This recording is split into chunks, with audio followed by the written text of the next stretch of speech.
हम एजुकेटेड पत्नी के बारे में लिखने जा रहे हैं। कहते हैं पति पत्नी, पत्नी बेटर हाफ, अर्धांगिनी, जोड़ीदार, लेकिन हकीकत कुछ और ही होती है। अर्थात पत्नी को अधिकार कोई नहीं होते, सिर्फ ड्यूटीज़ ही ड्यूटीज़ होती हैं। सब अधिकार पति को मिलते हैं।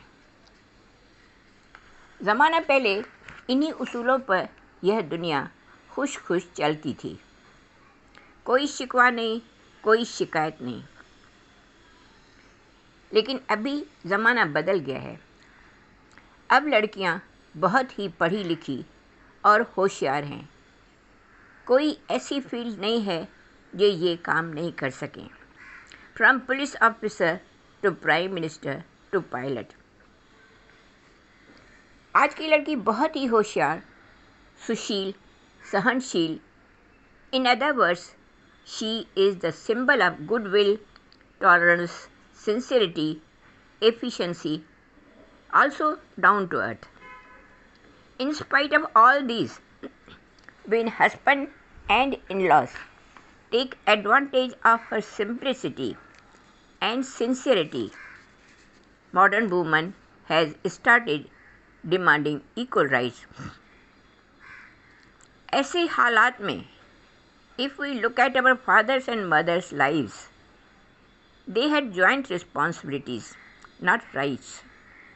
Women used to look after house, children, husband's parents, and husband used to raise money. In short, he was for outside world and wife was for inside world. They had no feelings of rights and duties. They were like गाड़ी के दो पहिए. Jointly they had to pull the vehicle smoothly. There was total peace in life.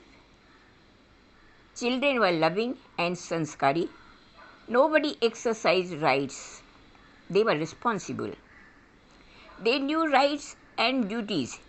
एक ही सिक्के के दो पासे हैं. Go hand in hand. अब ज़माना बदल गया है. इस हालत की दुनिया में धुनाधुनी का सॉल्यूशन क्या है? आज के लोग सेपरेशन चाहते हैं या डिवोर्स, या try to understand each other sweetly with all logics.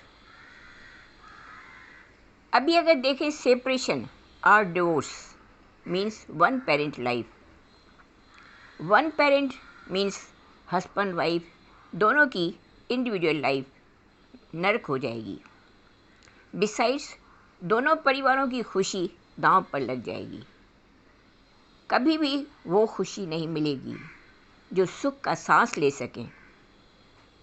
हर समय बुझे बुझे रहेंगे, हंसने को तरस जाएंगे. जहाँ जाएंगे लोगों की उंगली उठेंगी, वो देखो वो देखो वो जा रही है. जब तक जहर का घूंट पीना पड़ेगा.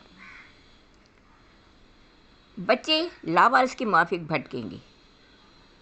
मेनका और रावण बनने में कोई देर नहीं लगेगी.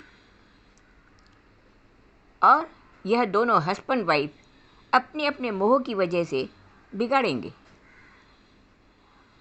मत भूलो, उन्हें माँ बाप की खुशी से कोई सरोकार नहीं है. उनकी ज़रूरतें पूरी होती रहें. विलायत में बच्चे कहते हैं, fridge is our mother and bank is our father. Now wife, Anmol, बहुत पढ़ी लिखी, उसका क्या होगा? वन पेरेंट लाइफ, बाहर की लाइफ, अंदर की लाइफ, बच्चों की रिस्पॉन्सिबिलिटी, अपनी जॉब, दिमाग चकराना शुरू करेगा. और उसकी खुद की लाइफ, दुनिया के मर्द इसको अकेला पाकर, तरस खाकर उसके चारों ओर मंडराने लगेंगे. उसको बहकने में देर नहीं लगेगी. अभी हस्बैंड आवारा के माफिक यहाँ वहाँ उदास भटकता रहेगा. जहाँ किसी ने उसकी दास्तान सुनी, 50 लड़कियाँ आगे पीछे फिरने लगेंगी. चारों ओर कांटे ही कांटे बिछे मिलेंगे। बहकने में कोई देर नहीं लगेगी। तीसरा solution for well educated husband wife is just understand thoroughly each other. बहुत ही सस्ता सौदा है। छोटी सी हैपनिंग बताती हूँ। एक लड़की मजबूरी की वजह से दूध बेच रही थी। 2-3 जने आए, माप के दूध दे दिया। चौथा आया, उसको बिना माप के मटका भर के दिया। एक बूढ़ा वापस आया, पूछा उसको क्यों बिना माप के दिया। लड़की बोली, मैं उससे प्यार करती हूँ। प्यार में कोई हिसाब माप तौल नहीं बनती है। अब हस्बैंड वाइफ भी अगर एक दूसरे से जो तुम्हारे नसीब में था मिल गया, एक्सेप्ट करो ईच। जैसे हमारे बच्चे काले पैदा हुए, गोरे पैदा हुए, कैसे भी हैं, एक्सेप्टेड हैं, कोई शिकायत नहीं। उसकी छोटी छोटी सी बातों पर हमको खुशी मिलती है, उसके बेदाम नौकर बन जाते हैं। अगर एक दूसरे को मीठा फीका एक्सेप्ट कर लिया जाए तो खुशी खुशी बंध जाएंगे। That is what is required. Otherwise, they both individually will be asking lip service from everybody or crying on everybody's shoulder for sympathy and making each other's life miserable. Remember, it's your life. Nobody has got solution. ऐसा कोई नुस्खा नहीं है unless you try to understand each other sincerely. Sincerity is must. Otherwise, सब कुछ लुटा के होश में आए तो क्या किया। दिन में अगर दिए जलाओगे तो क्या होगा। No need repenting after everything is over.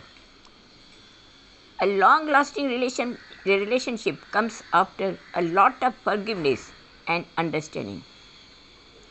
So try to be happy and adjust and never forget God. That's the only reason forgetting God that you are finding difficult to live simple life. Distribution of rights and duties should be redefined because now wife is equally working for so many hours. अंत में कहेंगे, साथ वक्त के जो चला वो मर्द है, जो रह गया वो रास्ते की गर्द है। देख लिया मैंने किस्मत का तमाशा, देख लिया। एक आग बुझी, एक आग लगी, आँखों ने मेरी क्या देख लिया। देख लिया मैंने, देख लिया मैंने, किस्मत का तमाशा देख लिया।